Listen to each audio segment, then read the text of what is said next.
And so then somehow there's a bit of complication with some potions, and 3, 2, 1. go. There's two warring families. Capulets and the Montagues dislike each other. And the whole world that they live in is quite sad. And there's a party.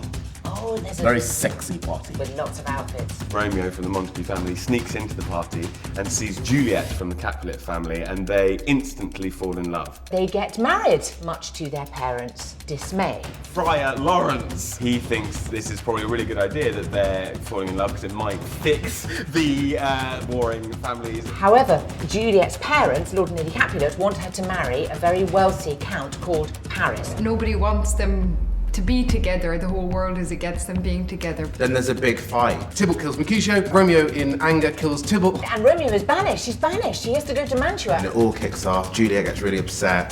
Friar Lawrence mixes several interesting potions. It's not really poison, it'll just make it look like you're dead. Romeo goes to the tomb, he thinks that she's dead, he kills himself. And she wakes up from the fake poison, sees him dead and stabs herself. Well, that was pretty good.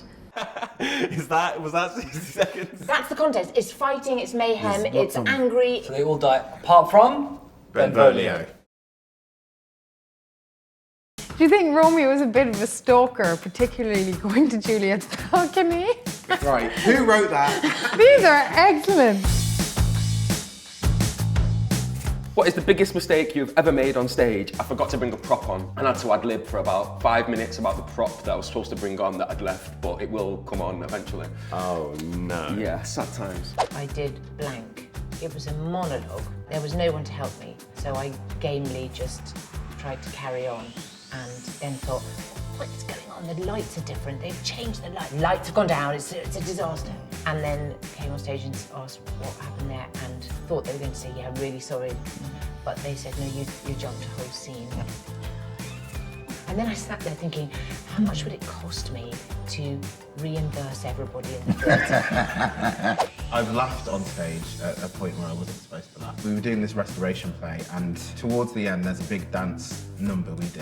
One of the other actors slipped and fell and hit the back wall of the set, but then tried to carry on with the dance. So all of us lost it, but there was a whole other scene to do after the dance, and I stood on stage and just cried laughing. Oh, wow. Didn't try and hide it, just stood there. Wow. It was awful. Once I brought on a sandwich. Just because, or? I was eating it in the interval and I hadn't finished it. I had to go on stage and I was like, scenes in a living room. Sometimes I eat a sandwich in my house. So I just went on eating a sandwich. I'd come off stage, I changed costume, and I was waiting to go on. The lights came up, and I looked around, I was like, where is everybody? I'm gonna have words with the guys after this. This is so, oh, it's me! And I was on the wrong side of the stage. So what the audience saw was this blob, this lump, going, and I appeared on the other side of the stage. What's the maddest thing you've ever done because you liked somebody? That's such a good question. I actually, with my current partner, on our first date, she was coming to kiss me, and I panicked and kissed her forehead. And that was our first kiss. I kissed her on the forehead, and she kissed my chin. And the rest is history. So. Imagine your character was on Tinder, what would their bio say? Hey, just a nice guy looking for someone to have some good chats with. Don't mess me about though. That's really adorable and a bit pathetic. It's Benvolio. Desperately in need of love. No, but that seems It's a too bit needy. cheeky. Romeo, I think, would love it. A mean dancer, like Silk, looking for a partner who can also dance with a sensitive side. Romeo's would be heartbroken at the beginning of the play. If Rosalind's out there, then here I am. Swipe right, swipe right. Swipe right. Swipe right if your name's Rosalind. Why does the friar feel like he needs to get involved with everything? He sees two young people who are unparented, and because he is their holy father, he sees himself as a conduit for something bigger than them. However, his own humanity gets in the way of higher possibility. It's a terrible collision of human desire and holy possibility. Thank you, Tamsin.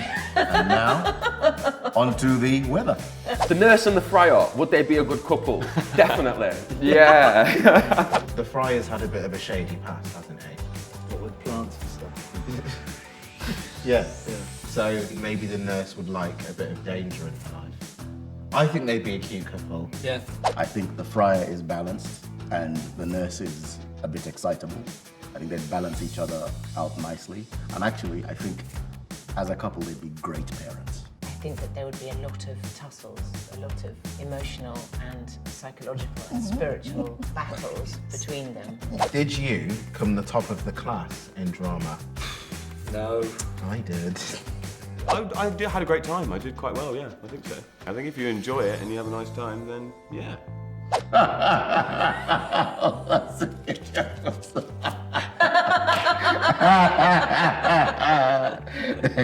No. No. I didn't actually do drama in school.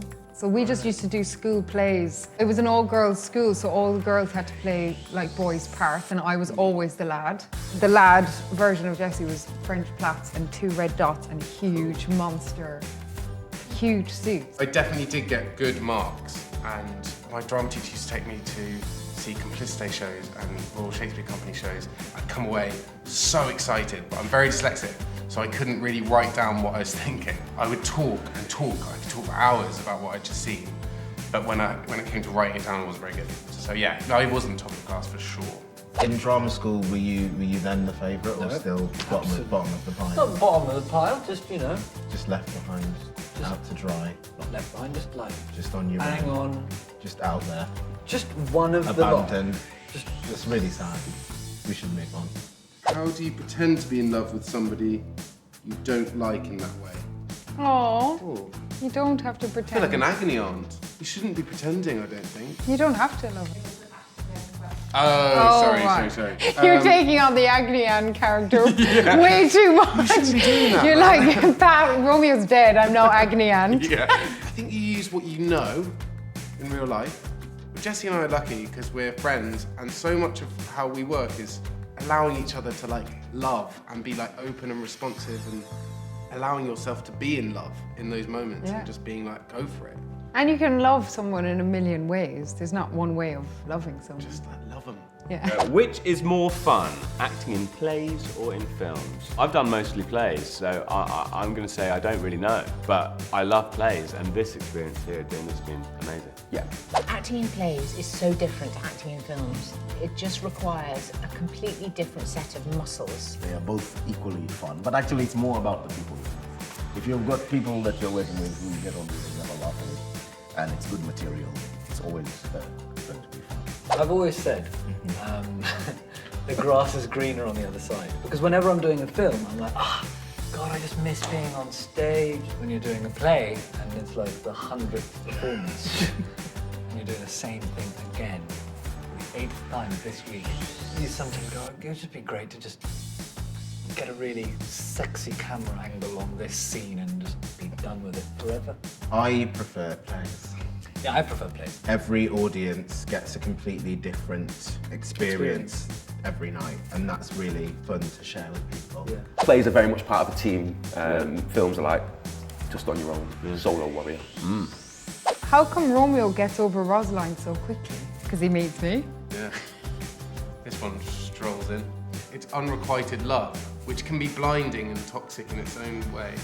But then for someone to walk in, you're just like, actually, I think helps me a little bit is to go from like sort of sad, lost soul of like, I love someone who doesn't love me back to like, perfect alignment. I love those questions.